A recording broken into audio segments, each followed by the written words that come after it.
Hello everyone, welcome to my mini vlog. সকাল সকাল রান্না স্টার্ট করে দিয়েছি। আগের ভ্লগে তো বললাম বাবা আজকেই চলে যাবে, তাই যাতে তাড়াতাড়ি খেয়ে একটু রেস্ট নিতে পারে সেই জন্য তাড়াতাড়ি রান্না করে নিয়েছিলাম। রান্না করেছিলাম ভাত, পটল ভাজা, চিংড়ি মাছের মালাইকারি, মাটন, চাটনি। তো খাওয়া দাওয়া করে আমরা বেরিয়ে পড়েছি আর পৌঁছেও গেছি দুর্গাপুর স্টেশনে।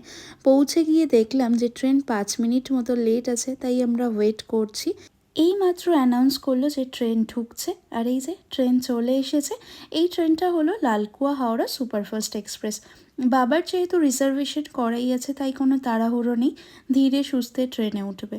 তো এই যে এবারে বাবা উঠে গেল ট্রেনে, আর সিটও পেয়ে গেছে, উইন্ডো সিট পেয়েছে, খুবই ভালো হয়েছে।